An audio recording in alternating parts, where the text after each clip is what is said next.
salvação. Ó Deus poderoso de Jacó.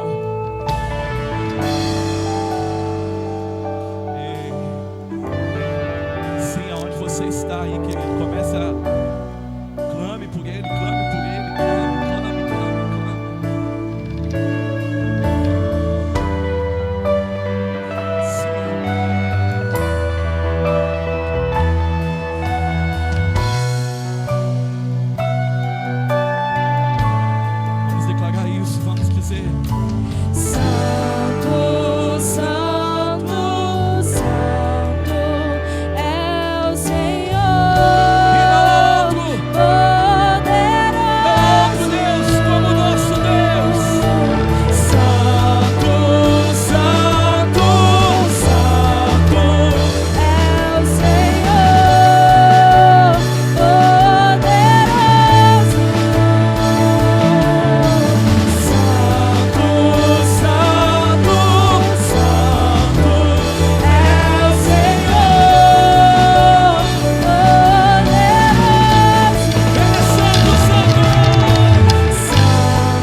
E Ele tem nos levado a observar, a olhar para dentro de nós e olhar coisas que talvez nós precisamos, como seus filhos, como discípulos e também embaixadores do Rei, olhar para dentro de nós e reconhecer as nossas fraquezas, para que Ele venha e molde a nossa vida, molde o nosso caráter, molde o nosso coração.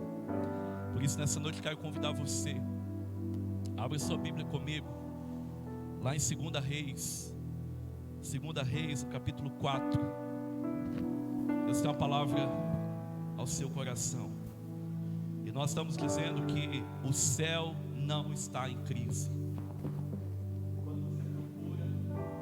Enquanto você procura aí na sua casa, se você puder, pegue um caderno, pegue uma folha, anote os princípios dessa palavra, porque essa palavra, ela pode ser hoje, a minha oração é essa, que ela seja um divisor de águas na sua vida, e que você se levante. Se você está caído, que você se levante. Se você está abalado, que você possa ter firmeza nessa noite. A nossa Bíblia, a palavra de Deus, ela nos garante isso. Deus, Ele nos garante isso. Então a minha oração é que você seja alcançado e seja fortalecido nessa noite, em nome de Jesus. 2 Reis, capítulo 4.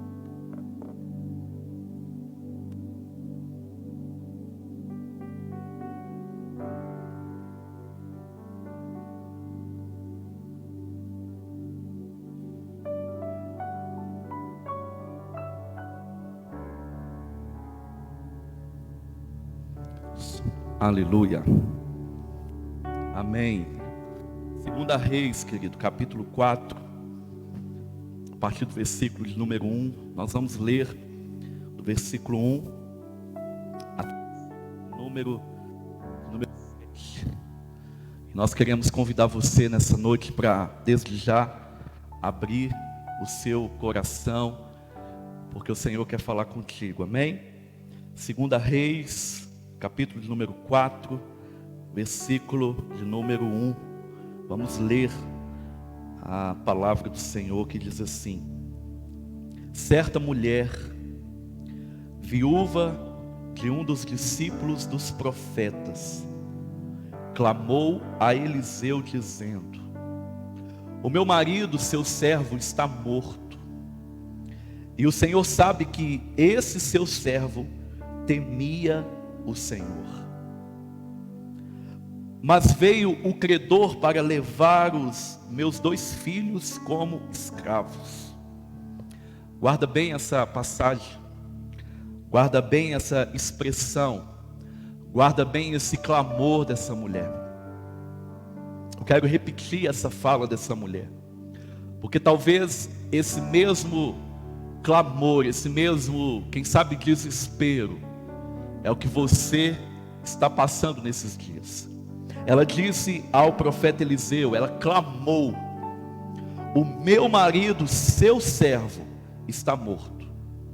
E o Senhor sabe que esse seu servo temia o Senhor Deus. Mas veio o credor para levar os meus 2 filhos como escravos.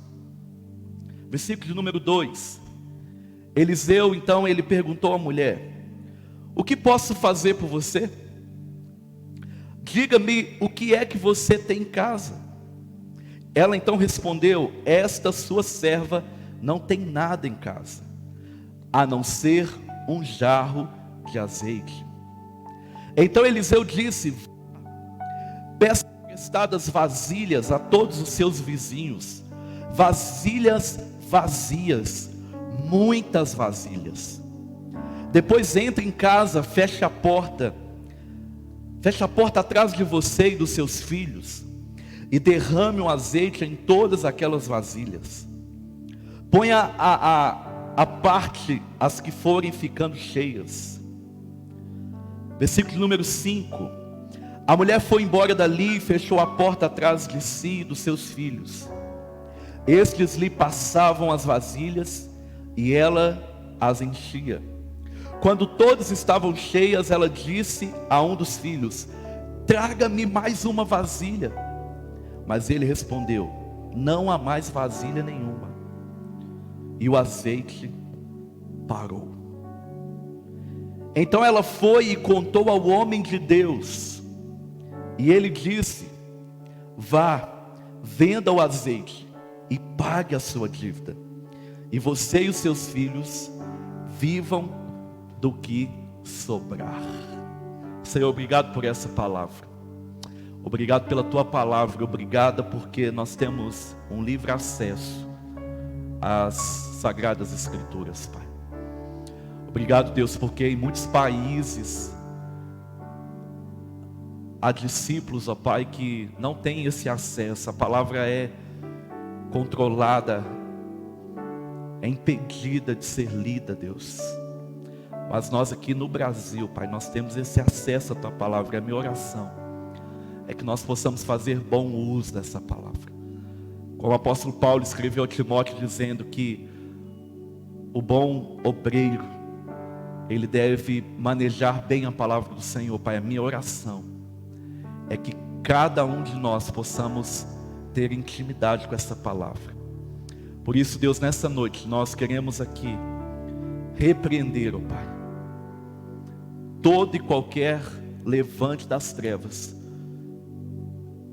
contra o impedimento, contra o entendimento dos teus filhos, Pai. Repreenda mesmo, Pai, todo e qualquer demônio, espírito imundo que tenta roubar o entendimento dos teus filhos, ó Pai. Deus, que essa palavra seja para nós uma palavra rema ao nosso coração. É o que nós te pedimos e oramos em nome de Jesus. Amém. Amém, querido. Deixa eu te falar uma coisa. Esse texto é maravilhoso. E eu sou apaixonado com o discipulado. Sabe, eu fui restaurado no discipulado. E até hoje o Senhor Jesus, Ele me discipula. E Ele promove grandes encontros. E nós estamos aqui diante de um discípulo muito aplicado, que foi Eliseu. Eliseu era um discípulo aplicado. Eliseu não era um discípulo relaxado. Eliseu era aquele discípulo que procurava extrair o que o seu discipulador, o que o seu mestre tinha de melhor. Eliseu, você conhece a história, ele esteve com Elias, um grande profeta do Senhor. E Eliseu, ele valorizou o tempo todo a oportunidade que ele teve de caminhar com Elias. Mas o interessante, meu irmão, o tema dessa mensagem é como sair vitorioso da crise. O tema dessa mensagem é, e nas próximas quartas-feiras nós estaremos aqui ministrando essa série que se chama O Céu Não Está em Crise. E se o nosso Senhor Jesus, Ele nos ensinou a orar dizendo: Pai, seja feita a Tua vontade aqui na terra como é nos céus. Nós vamos levantar a nossa voz para clamar ao Senhor que venha os céus na terra, em nome de Jesus. Então guarda isso, o céu não está em crise. Declare isso aí na sua casa, diga isso para alguém que está do seu lado, fala assim: olha, o céu não está em crise. O céu não está em crise. E se o céu não está em crise, eu quero dizer algo revelador para você. A Bíblia diz que nós somos cidadãos dos céus aqui na terra. E se a nossa pátria ela não está em crise, querido, a nossa pátria celestial, quer dizer que nós, cidadãos dos céus, nós também não podemos estar em crise. Nós devemos estar em Cristo, em nome de Jesus. Então desde já, receba essas verdades no seu coração e se atente para o que nós vamos falar aqui nessa noite, porque essa noite pode ser diferente para você. Preste atenção que nesse texto que nós lemos, se fosse você, eu marcava esse texto aí na sua Bíblia, anotava os pontos-chave dessa mensagem, porque em meio a toda essa crise que o nosso país está vivendo, e nós oramos para que isso acabe logo, mas nós também vemos que muitas outras coisas estão por vir. Talvez você tenha que voltar essa palavra e ser mais uma vez encorajado e ministrado por ela. Então, querido, presta atenção que nesse texto aqui há uma família. E o texto descreve que essa família tem uma mulher, tem um homem e 2 filhos. Eu quero dizer uma coisa para você: a vida não é feita só de momentos bons. A vida não é feita só de momentos felizes e alegres. A vida não é feita só de momentos prazerosos. Não.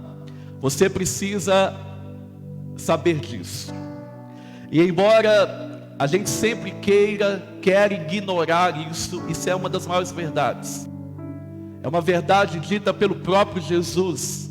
Ele disse que nesse mundo nós teríamos aflições, mas Ele também deixou uma palavra de ânimo.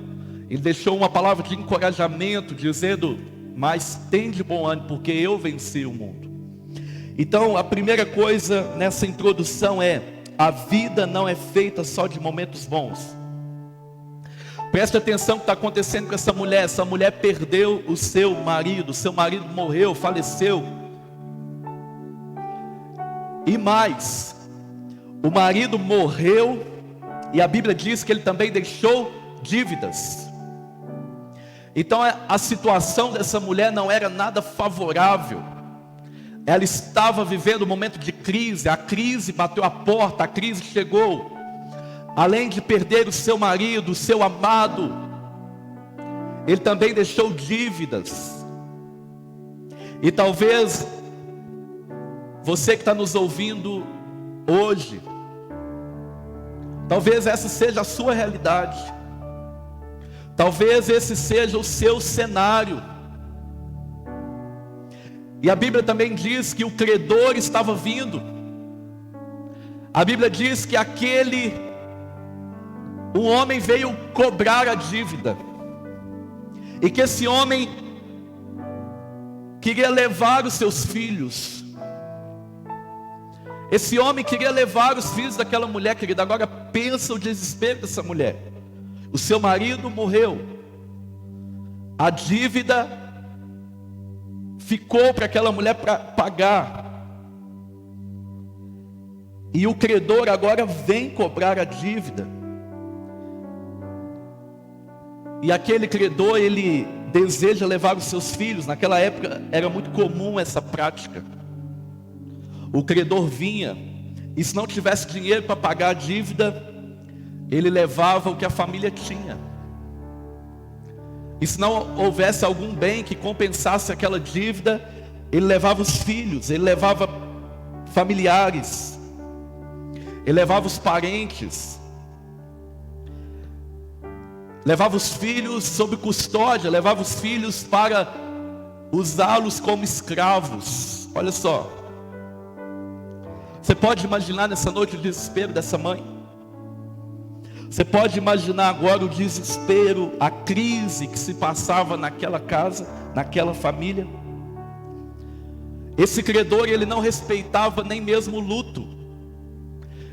Esse credor não tinha misericórdia. Esse credor não havia no seu coração nenhum tipo de compaixão. Não, pelo contrário. Esse credor, ele vinha com uma missão muito bem estabelecida e definida. Eu preciso receber, e custe o que custar, eu não saio daqui sem levar, sem ter o pagamento da minha dívida. Então, querido, imagina o desespero dessa mãe. Quando eu elaborava essa mensagem, eu imaginava assim: se isso acontecesse hoje, se os credores viesse à nossa casa para levar alguma coisa, para cobrar a dívida, e se não tivesse o dinheiro, levasse um dos nossos parentes. E aí eu fui pesquisar e percebi que o Brasil é um dos países mais inadimplentes. O povo brasileiro é um dos povos mais inadimplentes do mundo, que bate recorde de dívidas. Então, se essa prática vigorasse hoje, muitos filhos, muitos pais iam levar.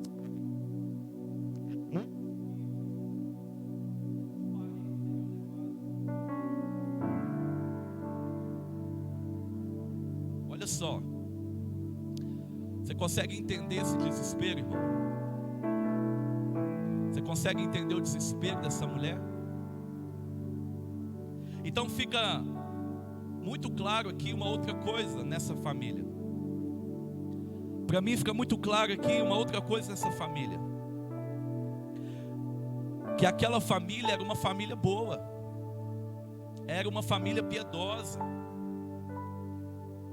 Aquela mulher diz que o seu marido era temente a Deus. Olha só.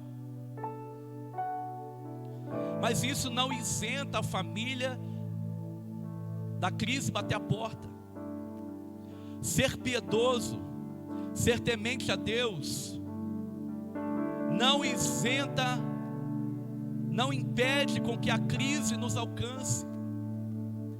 Não impede, não impede. O que acontece, Salomão vai dizer lá em Eclesiastes capítulo 9, versículo 2, que o que acontece com o homem bom ocorre também com o pecador. Olha só. Então, meu irmão, a gente precisa entender essas verdades. Ser bom, ser piedoso, ser temente a Deus não impede com que a crise chegue, não impede com que o dia mau chegue, não impede com que o luto chegue na nossa casa. Mesmo que sejamos pessoas boas, piedosas, isso não impede a crise de chegar. Isso não isenta a nossa casa de passar momentos de crise. Eu quero repetir mais uma vez: a vida não é feita só de momentos bons e felizes. A vida é uma jornada.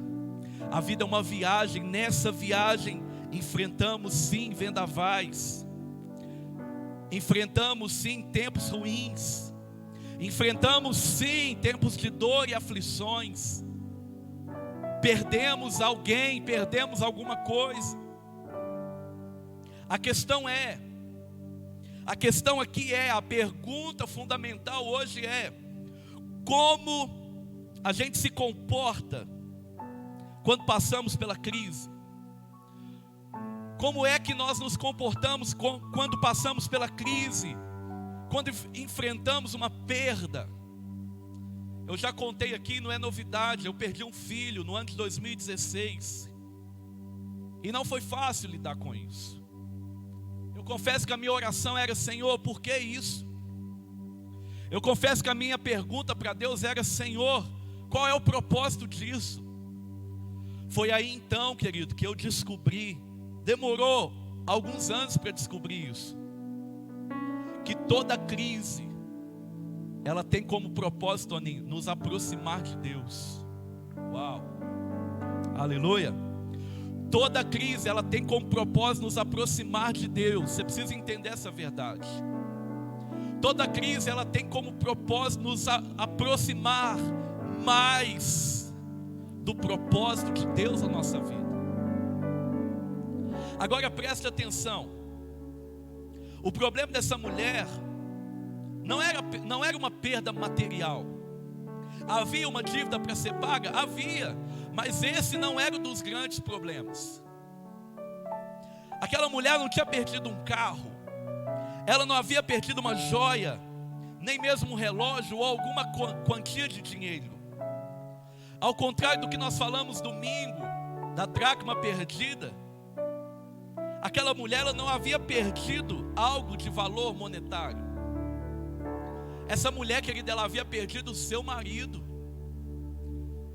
E perder o marido significa perder alguém que ela amava, e alguém também que a amava.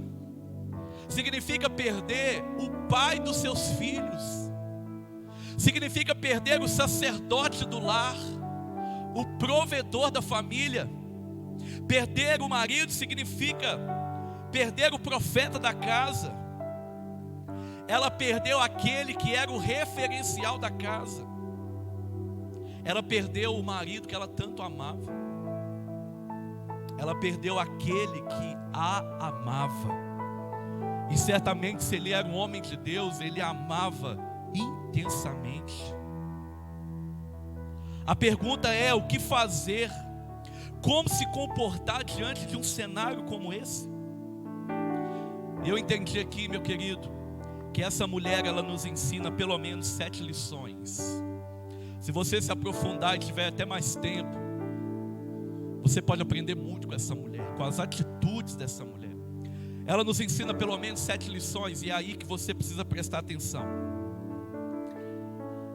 Olha só, ela nos ensina pelo menos 7 lições, porque a possibilidade de passarmos pela crise, de enfrentar um vendaval, de enfrentar um temporal, essa possibilidade, ela é real para os também mais piedosos. Ela é real na vida de um homem, de uma mulher de Deus. Ela é real na casa de uma família que pertence a Deus. É preciso entender isso. É preciso entender isso. Estar com Cristo não é estar imune a isso. Estar com Cristo não é estar ausente disso. Mas estar com Cristo é ter a certeza que Ele nos fará mais que vencedores. Então, querida, a primeira lição que eu aprendo com o comportamento dessa mulher é o seguinte: a primeira, anote aí. Número 1, em meio à dor de uma perda, em meio à dor de uma perda, você precisa encontrar descanso na soberania de Deus. Em meio a uma dor de uma perda, em meio a uma crise, a primeira coisa que você e eu precisamos fazer é encontrar descanso, é encontrar segurança na soberania de Deus. Sabe o que é mais impressionante aqui, querido? É que essa mulher, ela não morreu com a morte do marido. Não. Essa mulher, ela não caiu em depressão, se vestindo de preto e se trancando num quarto. Essa mulher, ela não morreu com o marido. Não.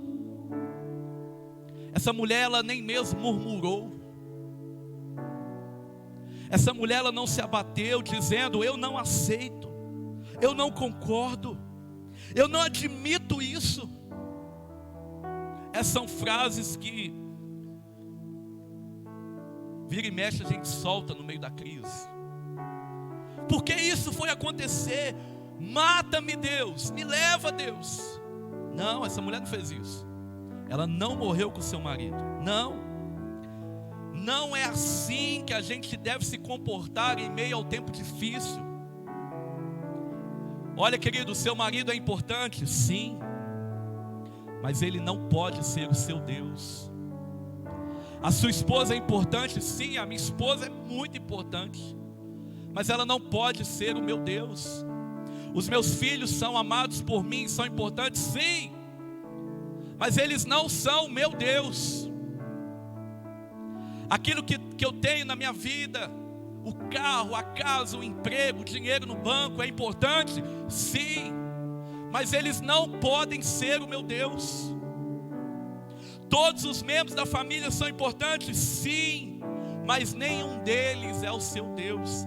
Nenhum deles pode preencher o vazio de seu coração, que é do tamanho de um Deus vivo. Nenhum deles pode preencher o que só Deus pode preencher. Se fizermos de qualquer pessoa, a mais próxima, a mais amada, a mais maravilhosa, a mais desejada, a fonte da nossa vida, eu estou cometendo um pecado chamado idolatria. Presta atenção que isso é muito sério, irmão. Se eu fizer de qualquer pessoa, de qualquer coisa, ou de qualquer situação, a fonte da minha vida, eu estou cometendo o pecado de idolatria. Eu repito aqui, só Deus pode preencher o vazio que existe em mim, em você, que é do tamanho dele. Só Ele pode. O que eu mais ouvi quando eu me converti é isso. O que eu mais ouvi quando eu era jovem era exatamente essa frase: olha, o jovem tenta preencher o vazio de tudo quanto é forma.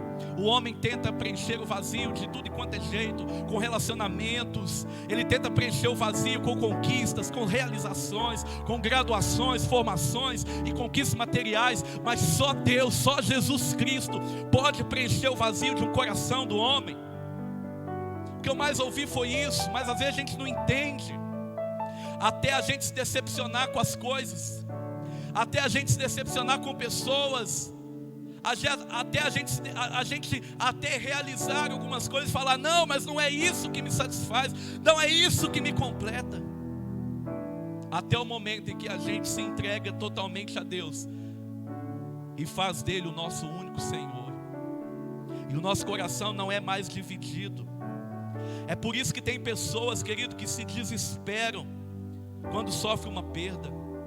É por isso que tem pessoas que se desesperam quando sofrem uma decepção. Por quê? Porque fez do dinheiro o seu Deus, porque fez do carro o seu Deus, porque fez de uma namorada, de um namorado o seu Deus, porque fez da família o seu Deus. Tudo isso é importante, mas isso não é o seu Deus. E se você age assim, quando isso é tirado, você se desespera. Fez até de um amigo seu Deus. E se porventura perder qualquer uma dessas coisas,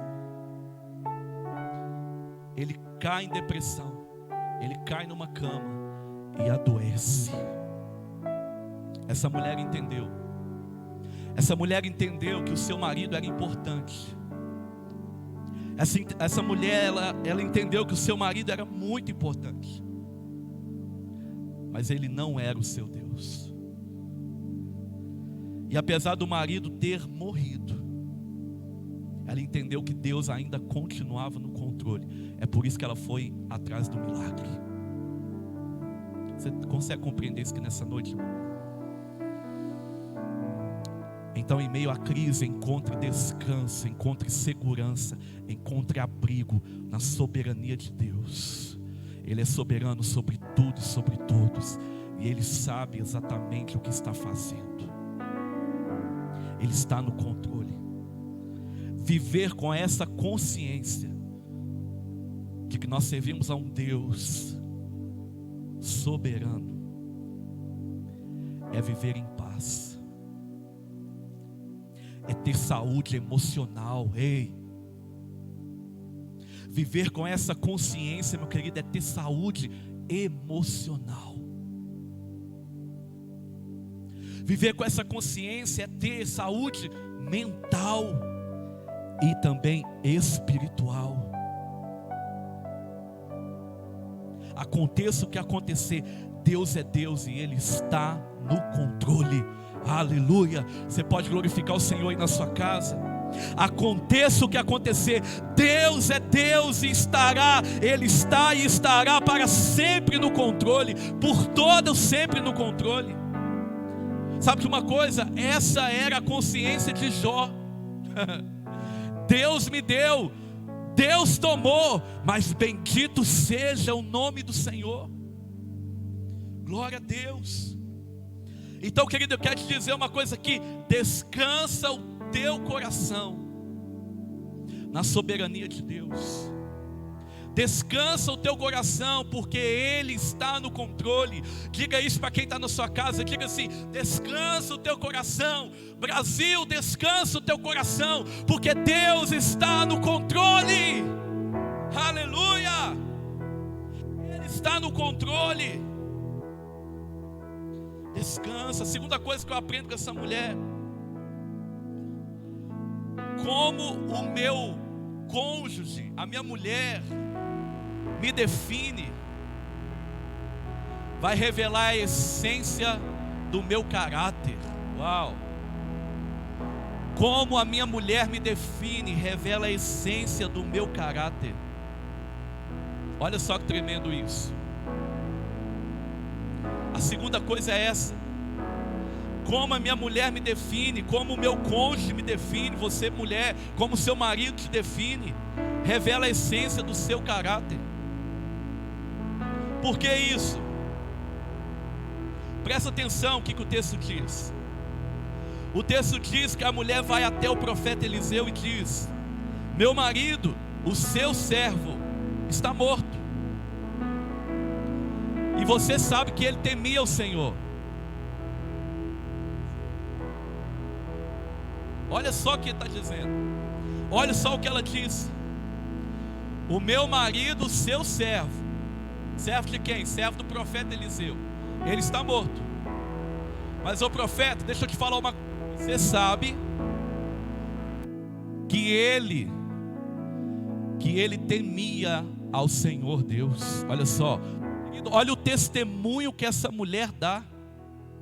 Olha o testemunho que essa mulher dá do seu próprio marido. Esse testemunho que ela dá faz toda a diferença na vida dessa mulher. O testemunho que o marido dava faz toda a diferença na vida dessa mulher. Porque naquele momento onde aquela mulher ela perdeu o marido, ela se lembrou do Deus do seu marido.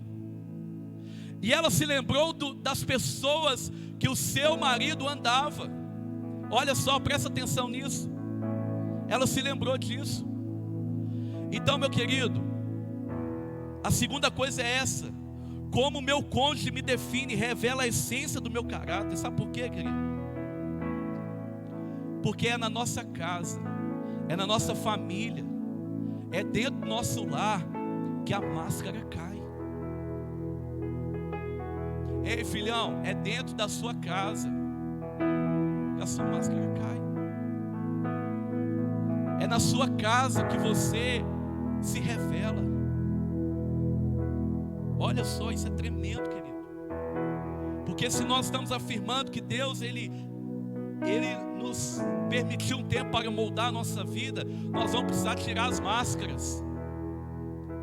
Nós vamos precisar tirar aquilo que está encobrindo. Nós vamos precisar tirar o disfarce, irmão. Você pode ser crente em qualquer lugar, mas se você não for crente na sua casa, não vale. Você pode ser crente em qualquer lugar. Irmão, olha só que dado interessante, mas preocupante. Segundo os institutos aí de pesquisa, que mede as coisas, que levanta indicadores, a violência doméstica de homens contra mulher aumentou nesse tempo de pandemia. Isso é terrível. Terrível. E me dói muito o coração aqui, como pastor, dizer que tem muito crente envolvido nessa estatística. No meio da multidão, querido, é muito fácil dar glória a Deus. Enquanto você fala assim, glória a Deus, a sua mulher fala, eu te conheço. Você está entendendo, querido? Mas como o meu cônjuge me define, faz toda a diferença. Abre portas. Eu quero te fazer uma pergunta aqui, você marido, como é que sua esposa te define? Como é que é? Eu quero te perguntar aqui, você mulher, você esposa, como seu marido te define? Você pai e mãe, como seus filhos te definem? Você filho, como seus pais te definem?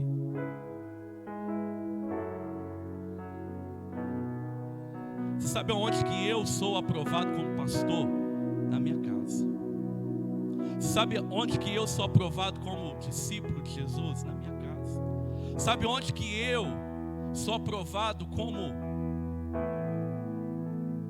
um pregador da palavra? Na minha casa. Como eu sou aprovado como pai? Na minha casa. Então o testemunho desse marido morto na vida da mulher faz total diferença. Porque quando ela vai atrás do milagre, ao dizer, olha, o meu marido era teu servo e era servo do Senhor Todo-Poderoso, irmão, esse testemunho, Toninho, tem um peso de glória. Esse testemunho, meu amado, tem um peso de glória. E talvez você nesses dias abraçou uma fala que para mim é muito perigosa, dizer, não estou nem aí que os outros falam. Opa, peraí. Você deve se preocupar sim com o seu testemunho de vida, principalmente o de dentro da sua casa. A pergunta nessa noite para mim e para você é: quem você é na sua casa? Quem você é? Tem um escritor americano, irmão, que ele tem assim não diria uma mania, é uma coisa muito louca, mas ele tem o hábito de ir no cemitério e olhar o que está escrito, Toninho, nas lápides das famílias. Ele tem mania de ir lá e ele certa vez disse que se tivesse escrito algo ali na lápide de Davi, seria: aqui jaz um homem segundo o meu coração. Se fosse na lápide de Jó, seria: aqui jaz um homem íntegro. Na lápide de Daniel, aqui jaz um jovem, um homem muito desejado. Uau! Abraão, aqui jaz o meu amigo Abraão. Olha só que tremendo isso. Moisés, aqui jaz um homem paciente. Eu te pergunto, qual seria a frase que Deus colocaria lá no seu túmulo? Se você morresse hoje e Deus então fosse escrever algo lá na sua lápide, qual seria a frase? Então, querido, a forma como as pessoas que estão próximas de mim me definem pode abrir portas na nossa vida em meio à crise. Olha só que tremendo. Olha só que tremendo. A terceira coisa: não tome nenhuma decisão relevante em tempo de crise sem reconhecer o valor de um mentor na nossa vida. Uau! tome nenhuma decisão relevante no tempo de crise sem reconhecer o valor de um pai espiritual, de um discipulador, de um líder na sua vida. Em tempo de crise, ouça ainda mais um conselheiro, não confidente. As pessoas confundem muito conselheiro com confidente. Conselheiro é aquele que você abre seu coração, conta mesmo as suas maçã podre, mas ele te dá uma palavra dizendo: você tem que mudar isso. Agora, confidente é aquele que passa a mão na sua cabeça. A Bíblia nos diz, irmão, que nós devemos confessar as nossas culpas uns aos outros para ser curados. O confessar é falar com arrependimento, com desejo de mudança. Não é apenas mencionar e relatar. Eu já atendi pessoas que vêm me contar os seus pecados rindo, como se Deus fosse um palhaço, e eu ainda mais. Imagina, rindo. Sabe por quê, pastor? Sabe que é que eu traí minha esposa, adúltero. Muda de vida, senão você não entra no reino dos céus. É isso. Então, querido, reconheça em tempos de crise o valor de um mentor. Ouça alguém, ouça um conselheiro, ouça um mentor, um discipulador, um pai. Alguém que tem experiência, uma autoridade espiritual sobre sua vida. Alguém que fale o seu coração. Não seja orgulhoso, peça ajuda. Em tempos de crise, ouça um conselheiro. Talvez alguém que já enfrentou uma crise igual ou até pior do que você está enfrentando. Foi isso que essa mulher fez. Foi isso que essa mulher fez. Ela lembrou que o seu marido, ele servia um homem de Deus. Ela lembrou que o seu marido, ele servia um profeta aprovado por Deus. Então ela falou assim: eu vou atrás desse homem, porque esse homem é alguém que pode me ajudar. Uma instrução que ele me der pode ser uma luz no meio dessa escuridão que eu estou vivendo. Então, querido, deixa eu te falar algo aqui no seu coração. Em tempos de crise, reconheça o valor de um mentor na sua vida. Para de ser egoísta. Provérbios 12:15 diz assim: o caminho do insensato é reto aos seus próprios olhos, mas o que dá ouvido ao conselho é sábio. Olha só, o caminho do insensato é reto. É isso que eu vou fazer. Não, é isso que é o correto. Mas quem dá ouvidos ao conselho é sábio. Provérbios 20:18 também diz que os planos são estabelecidos mediante os conselhos. Agora uma pergunta aqui nesse terceiro tópico: quem era Eliseu, irmão? Eliseu, homem de Deus, profeta do Senhor, homem sábio, experiente, alguém que vivenciou um discipulado profundo, a mentoria profunda na sua vida, homem íntegro, homem ungido. E quando essa mulher sai da sua casa e vai até esse homem de Deus, ela diz: olha, é chegado o credor e ele vai levar meus filhos como escravos. Aquela mulher ali, ela consulta uma figura, ela consulta Eliseu, que era uma figura de autoridade sobre a vida dela. Ela não negligencia quem é que Deus está colocando, quem é que Deus levantou sobre a sua vida. Querido, deixa eu te dar um conselho aqui. Ouça pessoas que conhecem a sua casa. Ouça pessoas que você também conhece e que tem moral para te aconselhar. Ouça essas pessoas. Mas aí também vem a pergunta: tá bom, pastor, você está falando isso? Esse é quem eu tenho que ouvir. Mas eu quero também te falar quem você não deve ouvir de maneira nenhuma. Quem você não pode ouvir. A primeira delas é: não ouça quem não ouve a Deus. A primeira delas: não ouça quem não está ouvindo a Deus. Você está se aconselhando com pessoas que não estão nem aí para Deus. Sabe qual vai ser o resultado? Fracasso. Isso, vamos tirar o recurso aqui. Obrigado, Toninho. Qual que vai ser o resultado? Fracasso. Não ouça ninguém que não está ouvindo a Deus. Os amigos que você tem dado crédito, eu te pergunto, eles estão ouvindo a Deus? Aquele que está ministrando ao seu coração, ele está em comunhão com Deus? Ele está ouvindo a Deus? Aquele que está falando com você, te dando orientações, ele tem a aprovação de Deus semelhante a Eliseu? Não ouça quem tem um caráter duvidoso. Não ouça quem está em rebelião contra a autoridade que Deus levantou. Não ouça quem está com rebelião contra Deus.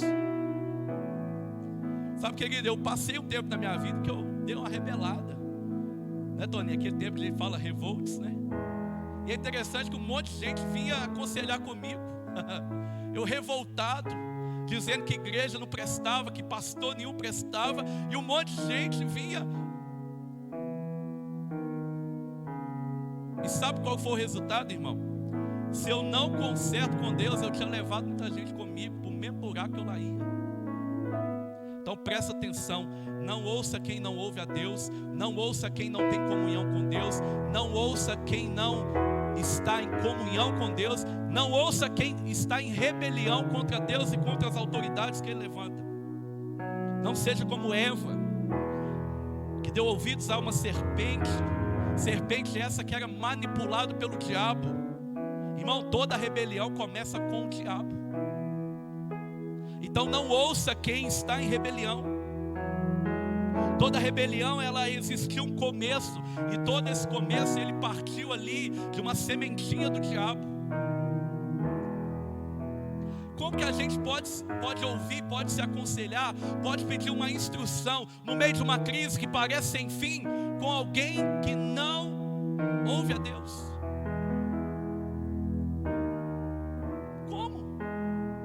Então, querido, proteja os seus ouvidos. Tinha um ditado lá na roça que falava assim: meu ouvido não é paió e nem pinico. Por quê? Você tem que filtrar, irmão, o que você está ouvindo. Então não ouça quem não ouve a Deus. Não ouça quem está em rebelião contra as autoridades que Deus constituiu e ao próprio Deus. Não ouça quem não tem comunhão com Deus. E não ouça quem tem um caráter duvidoso. Não ouça. Nunca abra o seu coração para qualquer pessoa. Em tempo de crise, querido, você tem que bater na porta certa. Em tempo de crise, você tem que ir na fonte certa. Cuidado para você não contar o seu problema, contar a crise dentro de casa, expor seu coração, expor sua vida, sua alma para quem não pode acrescentar nada. Cuidado. Não abra o seu coração para quem não tem condições e nem moral para te ajudar. Toda vez que você faz isso, além de você expor sua vida, você vai se decepcionar. E atendendo aqueles conselhos, meu irmão, você vai se perder. Provérbios 11, 14. Abre aí na sua Bíblia, acompanha. Diz assim: não havendo direção sábia, o povo fracassa. Olha só. Não havendo direção sábia, aquela mulher saiu da sua casa e ela precisava de uma direção, de uma crise na porta. E não havendo direção sábia, o povo fracassa. Mas com muitos conselheiros há segurança. Uma outra versão diz: na multidão de conselhos há sabedoria. Então permita com que pessoas de Deus falem ao seu coração. Permita. Em tempo de crise, reconheça o valor, irmão, de um mentor, de um pai, de um discipulador na sua vida. A quarta coisa: em tempos de crise, não desista daquilo que Deus te deu. Olha a situação dessa mulher. O marido morreu, deixou uma dívida, e agora o credor está vindo e vai fazer uma proposta indecente. Por que eu chamo essa proposta de proposta indecente? Porque se aquela mulher não soubesse o valor dos seus filhos, ela falava: pode levar. Se aquela mulher não soubesse o valor dos seus filhos, a minha Bíblia diz, Salmo 127, que os filhos são herança do Senhor. E bem-aventurado o homem que enche deles a sua aljava. Ei, glória a Deus. Se ela não soubesse o valor dos seus filhos, sabe o que tinha acontecido, irmão? Ela tinha preparado os filhos, colocado na porta, falado assim: ô credor, pode levar, porque aí nunca mais você vai atormentar minha vida. Então, em tempos de crise, não desista daquilo que Deus te deu. Sabe quem é o credor aqui? O credor aqui é a figura do diabo. E você sabe que ele vem para roubar, matar e destruir. Esse credor, ele não tem nenhuma sensibilidade, ele não tem nenhuma compaixão, ele não age com misericórdia, ele não tem nenhuma piedade. Ele quer aumentar a dor dessa mulher. Esse credor, ele quer aumentar o sofrimento dessa mulher. E ele quer levar os seus filhos como escravo por causa da dívida. Só que aquela mulher, irmão, com essa atitude de ir ao encontro de um homem de Deus, de ir ao encontro do profeta, e de buscar instrução em quem poderia dar para ela uma instrução, uma palavra vinda direto do céu. Essa mulher está dizendo: eu não abro mão da herança do Senhor, eu não abro mão daquilo que Deus me deu, eu não abro mão daquilo que o Senhor trouxe para a minha vida, eu não abro mão. Não é uma crise que vai tirar aquilo que o Senhor me deu.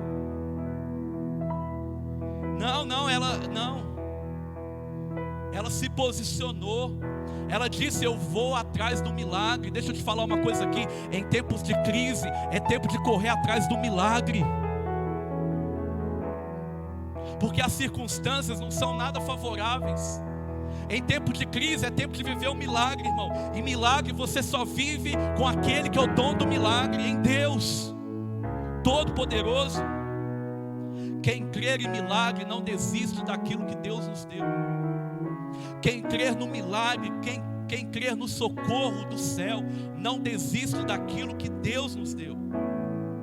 Ainda que o diabo te apresente uma situação confortável, ainda que o diabo venha em meio a uma situação que parece mais um beco sem saída, ainda que hoje você pareça não encontrar uma solução para a sua vida, levanta suas mãos, levanta sua voz e diga: eu creio em milagres. O céu não está em crise. Eu creio. Eu sei que o meu Deus é vivo. Eu sei que Ele é capaz de fazer muito mais do que eu estou vendo com os meus próprios olhos. Eu sei que Ele é capaz de fazer aquilo que eu não contemplo com a minha visão limitada. Mas eu sei que Ele está trabalhando a meu favor. Então, querido, em tempos de crise, não abra mão daquilo que Deus te deu. Eu não sei o que Deus te deu, e talvez nesse momento de crise você está querendo abrir mão. Talvez seja a igreja. Talvez você, pastor, está me ouvindo aqui, você que é um líder de uma igreja, as contas estão batendo na porta, não está entrando dízimo, oferta, e você está dizendo: vou ter que fechar. Se Deus te deu, não abra mão. Ele mesmo provê. Quando a obra é dele, Ele mesmo sustenta. Talvez o casamento está em crise, você está dizendo: eu vou largar tudo. Se Deus te deu, não abra mão, porque Ele pode mudar o seu casamento, Ele pode mudar a sua vida, sua empresa, seja lá o que for, o seu ministério, seus dons e talentos, o seu chamado, seja lá o que for. Se Deus te deu, não abra mão. Por que você está querendo desistir? Não abra mão. Não abra mão. Isso é uma promessa, não abra mão. Aparentemente, querido, eu já quero concluir aqui, não havia saída para aquela mulher. Então ela precisava crer no milagre. Em tempo de crise, eu gosto de usar a figura do fundo do poço. Eu falo isso aqui quase toda pregação. O fundo do poço é um bom lugar para refletir. Porque não tem como você olhar nem para baixo, nem para os lados, nem para frente, nem para trás. Você tem que olhar só para cima. Ei, você que está me ouvindo aqui em tempos de crise, olhe para cima. Porque é de lá que vem o milagre. E o versículo 3 diz aqui que o profeta deu uma instrução para aquela mulher. O profeta deu uma instrução. O quinto tópico aqui, irmão, é o seguinte: em tempos de crise, é que percebemos o valor dos relacionamentos construídos. Olha só, Toninho. É no meio da crise, irmão, que a gente percebe quem é que nos ama de verdade. É no meio da crise que a gente percebe quem é o nosso amigo. É no meio da crise, querido, que permanece firme os relacionamentos sólidos que você construiu. Eu vou te provar isso aqui. Versículo 3 aqui, de 2 Reis 4, diz que o profeta deu uma instrução para aquela mulher. Vamos ler lá. Olha o que o profeta falou com ela, versículo 3. Ele falou assim: vá, peça emprestadas vasilhas a todos os seus vizinhos, vasilhas vazias, muitas vasilhas. Olha só, irmão, pensa uma coisa aqui, Gugu, comigo. Se aquela mulher fosse inimiga da vizinhança, que tamanho seria o milagre dela? Se aquela mulher não se dasse bem com as pessoas da rua, Flavinha, como que seria o milagre dela? Nada. Ela ia encher a única vasilha que ela tinha em casa, e não seria o suficiente para ela vender e pagar a dívida como o profeta instruiu. Então, queridos, relacionamentos verdadeiros e saudáveis que você constrói, presta atenção, amigo não nasce pronto, amizade não brota naturalmente, amizade tem que ser construída e cultivada. É no meio da crise que você encontra alguém para te dar uma palavra de um verdadeiro amigo. Salomão disse isso, né? Amigos que são mais chegados do que irmão. Ele também diz que é na angústia que nasce um irmão. Olha só, presta atenção, querido. Enquanto está tudo bem, aquela amizade ali é uma amizade profunda, muito verdadeira, quando é verdadeira. Mas quando vem uma crise, aquela pessoa agora que te ama e você cultiva essa amizade, ela sai dessa posição de apenas amigo, porque amigo nem sempre tem compromisso, porque ele não tem uma aliança de sangue. Mas ele sai da condição de amigo, ele sai do status de amigos e ele vira um irmão. Olha só, presta atenção nisso. Se aquela mulher fosse uma vizinha chata, tem gente que fala assim: ih, aquele crente ali não fala com ninguém da rua. Muda isso, filhão. Como é que você quer ganhar alguém para Jesus se você não é um cara legal? O número de amigos, eu falo que o reino de Deus também é o reino de amigos. E o número de amigos que fazemos no reino é que também vai determinar o tamanho do nosso milagre. Então a instrução daquele profeta, é claro, envolvia o bom relacionamento daquela mulher. Irmão, presta atenção. Mesmo que uma casa esteja em luto, eu já fui em velório que ninguém compareceu. Por quê? Porque aquele que morreu era tão ruim que ninguém foi no velório dele. Eu já fui bater laje na casa de pessoas, Otávio, que não foi ninguém ajudar. Lembra quando batia laje, todo mundo assim, tinha que juntar a turma? Sabe por quê, Samara? Porque ele não cumprimentava ninguém da rua, ele não cultivava amizade. Agora eu já fui em velórios que não coube de gente, porque a pessoa era tão querida, a pessoa era tão amada. Irmãos, que naquela casa de luto ali, naquela casa de luto, você via o quanto as pessoas amavam aquele que se foi. Então cultive amizades verdadeiras, construa relacionamentos saudáveis. Se essa mulher não tivesse vizinhas, amigas, e não fosse bem vista por elas, não adiantaria ela pedir, ela não seria atendida. A sexta coisa aqui, antes disso, presta atenção, havia um paralítico,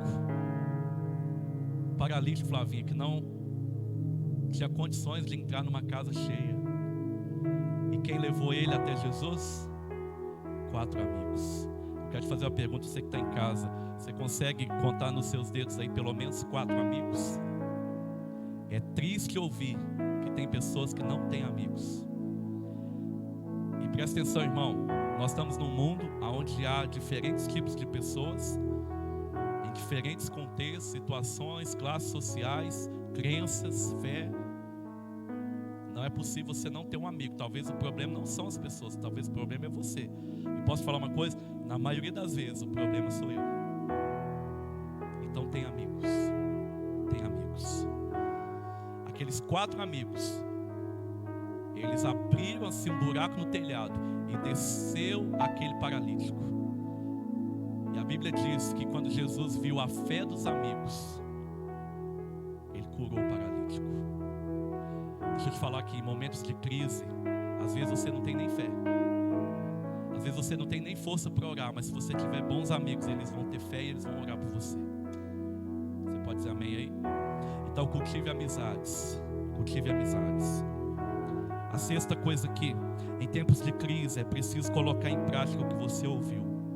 Não adiantava nada aquela mulher ter ido até o profeta Eliseu, recebido uma instrução e não colocado em prática. Não adiantava nada. Sabe o que é o triste dizer? É triste dizer, irmão, que às vezes as pessoas, elas até reconhecem que precisam de ajuda e elas procuram ajuda.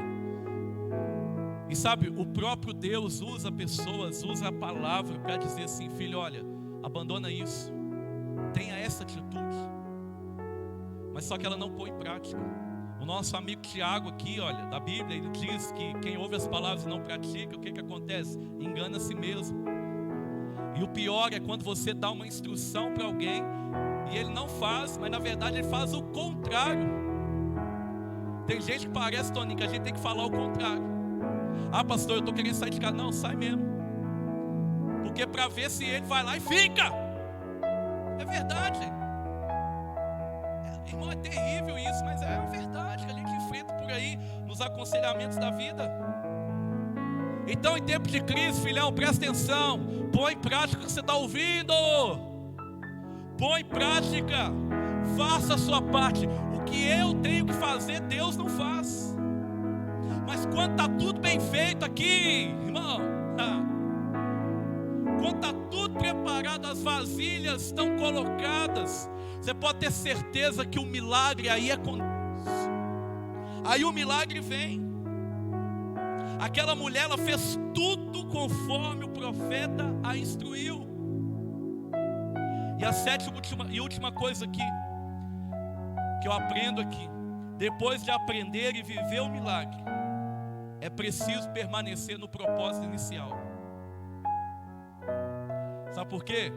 Porque às vezes as pessoas falam assim: ah, pastor, me ajude em oração, que Deus precisa me dar um carro. É mesmo, irmão, o carro é uma bênção. É um carro porque eu não estou vindo ao culto, porque eu não tenho carro. Aí, Gugu, a pessoa ganha um carro, o melhor carro. Aí sabe o que ela faz? O que ela faz, Toninho? Em vez dela vir para o culto agradecer, Samar, o que ela faz? Ela vai passear. Ninguém nunca mais vê ela. Tem pessoas que fazem compromisso assim: Senhor, aumenta o meu salário, porque aí eu vou ser dizimista. Aí Deus vai lá, aumenta. Olha, abre uma porta. Só que ela saiu do propósito original. Qual que é o propósito original? É concluir uma vida de falha que ela estava tendo. Irmão, o propósito original daquela mulher não era acumular azeite em casa, Toninho. O propósito original daquela mulher era pagar a dívida para que seus filhos não fossem levados. Então, quando ela tem muito azeite, ela poderia ter ficado ali e falava: o quê? A fonte aqui vai ser inesgotável. Se bem que não, que ela ali diz que por faltar vasilha, o azeite parou. Se ela tivesse mais vasilha, Toninho, teria mais azeite. Mas olha só, querido, presta atenção, algo chave para o seu coração aqui. Aquela mulher, depois de ter feito tudo conforme o profeta instruiu, o que ela faz? Ela volta nele e fala assim: ó, Eliseu, está tudo feito. Aí ele dá uma nova instrução. Primeiro, ela é passada por um teste de fé. Agora vem uma instrução de sabedoria, uma ação, algo que deve ser feito para resolver o problema. Querido, presta atenção. no meio da crise, Deus cura em nós, se a gente permite, coisas que a gente nem está lembrando. Nem sempre o problema é o divórcio, às vezes é a arrogância de um dos cônjuges. Nem sempre é a mulher que está indo embora, não. Nem sempre as finanças, às vezes é a avareza que alguém tem. Então presta atenção nisso. O Senhor não trata o sintoma, Ele trata a causa. Então olha o que acontece aqui. Depois de ter recebido o milagre, ela não dá as costas para a instrução. Pelo contrário, ela busca uma nova instrução. Ela fala assim, olha, deu tudo certo. E o que eu faço? Ele fala assim, agora pega todo o azeite e vende. Pega o dinheiro, paga a dívida. Pega o que sobrou e viva dele. Uau! Querido, o milagre na nossa vida ele é tão abundante que além dele resolver coisas externas aqui, ele também opera no nosso coração. Se você está na sua casa, por favor, feche seus olhos. É muito comum, depois da gente receber o milagre, a gente perder o foco inicial. O credor estava vindo cobrar a dívida. E o propósito daquela mulher inicial era pagar a dívida, para ter os seus filhos com ela.